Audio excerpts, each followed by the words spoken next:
So Michelle's sitting down on the red line and she seems to have decided to go very, very, very early.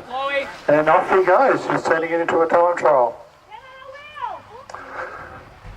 So Michelle is moving into the back straight, and I don't know what the splits are, but we may sign her up later for the team pursuit.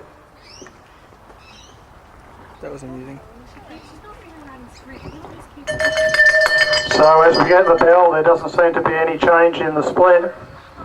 Chloe's giving it everything she can to try and get back onto that wheel. And we'll see if Michelle starts to slow in the last couple of corners.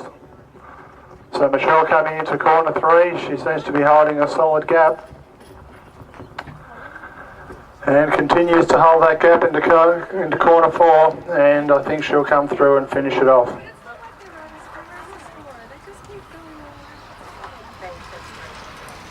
First and second in D grade. Both these riders have a little bit of experience. However, John has got very deep experience over the years and should not be treated lightly. So as they come round into corner 2, John's sitting high on the bank with Mark holding him on his hip. Pace is dropping right off. The two psyching each other up. See who can actually manage to ride looking backwards and riding forwards. It's always a trick, but Mark's taken the opportunity to pull it off down the bank and take a bit of a gap on John quite early. Anyhow, we're coming through into corner 4 and Mark seems to be holding the gap for now. It'll be interesting to see if he can continue to hold that over John as we get the bell, but John's clamped onto his wheel now in the perfect lead-out position as we come round into corner 2. John's sitting there waiting for the opportunity to jump. Can Mark hold him out, or is John going to come round him at the last? We come into corner 3 and John's starting to come up around the high side of the bank. The two are hip and shoulder as they come round into corner 4, and it's going to be a drag race for the finish as we come into the finish, and it looks like John seems to have it on the high side. So don't even think about it. Play seriously. Tilly's sitting down in the sprinters lane with Jacob sitting up high on the track. 2 past the start finish line and head into corner 1 with Jacob holding well back while filming. and Tilly holding the lane. They can hear you. I know they can, but Come into corner 2, the two are psyching each other out. Trying to understand who's going to do what and when.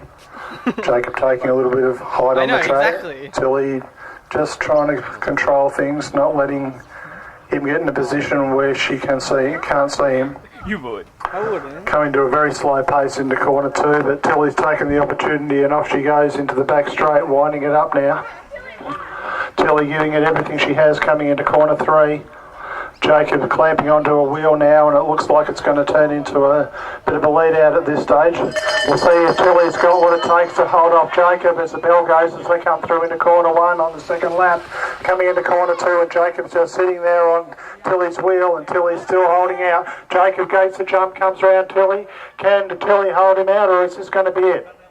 It looks like into corner 3, Tilly's got a bit of chasing yet to do, but Jacob seems to have holding the position in the lane as he comes through to the finish to take out third place in Edmund.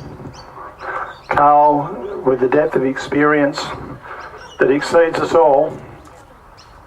Paul, who's been here the last couple of seasons and definitely had some experience at this game. They're both two reasonably well matched from a overall speed perspective as we go into corner 1. The two of them shaping each other up, trying to work out who's who. Paul just trying to find himself in that blind spot, keeping Carl guessing. Both of them sitting down in the lane, just seeing who's going to do what and when. Dare they start this early? Will they start this early? That is the question as we go into the back lane. Carl continuing to try and see his way around that blind spot. Paul just sitting in there, biding his time as we go into corner 3. Carl moving slightly up the track, Paul moving up the track as well. Pace sitting pretty slow at this stage as we come around into corner 4. And it looks like, Yes, Paul's definitely tried to jump and Carl's trying to hold him up as we hit the bell coming into the first corner. We've got Carl holding down the lane and Paul trying very hard to sit in his slipstream and come round him as he follows him through into corner 3. At corner 3 we've got Carl holding well in the lane and Paul doing everything he can to try and come round him, but Carl's holding him out very effectively at this stage. Carl's giving it everything as they come through to the finish, and I think we've got a new victor in Seagrave, and I think that victor. So Sam's sitting down in the lane as they come past the start-finish line. Oh, they're getting very twitchy here, challenging each other to go. Kel and Sam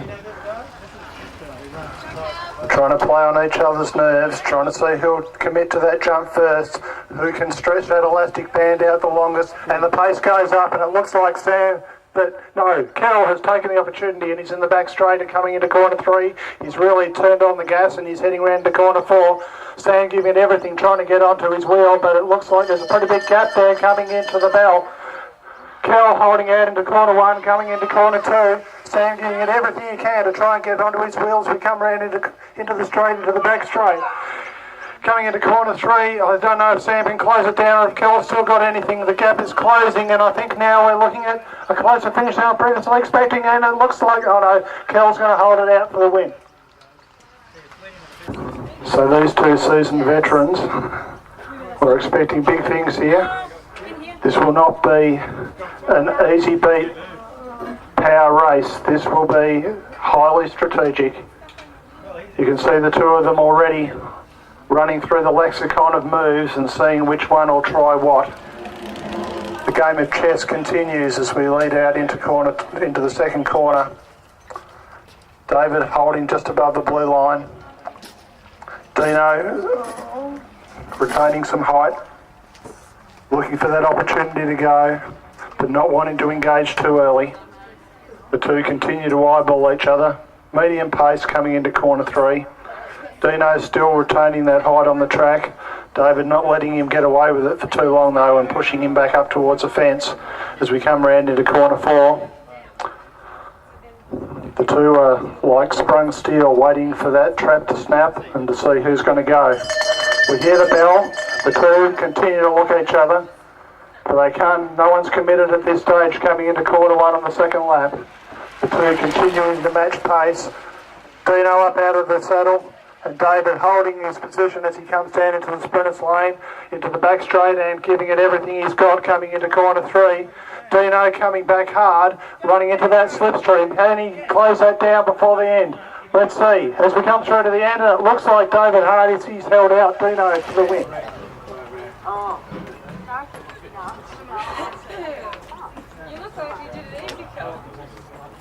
David. Both of these guys have been training and racing together for a little while now. In fact, quite a little while, and been developing considerably throughout the NJTS and other activities. And it looks like David Karokny's gone very early. He's taken the jump on Stephen and off he goes into the back straight, and he's not slowing up. He's giving it everything he's got and he's holding that out.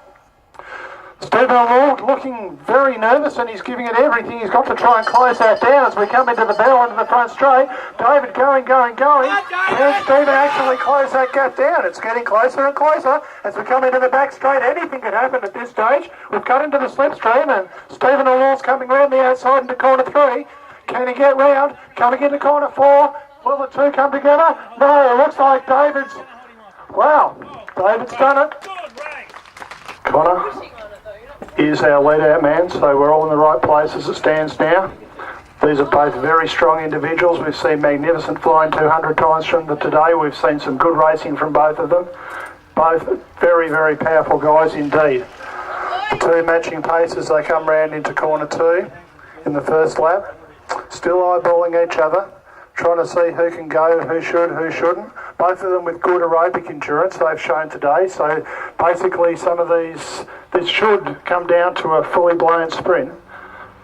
So as we go into corner 3, Ben's being held up high as he continues to increase speed, and Connor continues to match that speed with him as we come into corner 4. It looks like they're both fully committed now. Can Connor hold him out? Can Ben come round the outside? They cut down into the sprinters lane and coming into corner 2 of the second lap and into the back straight. Connor continues to hold Ben. Connor holding down the lane, and Ben's throwing absolutely, he's throwing the kitchen sink at this as he comes round the outside into corner 4. It's Connor, it looks like Connor has managed to hold Ben out for the win.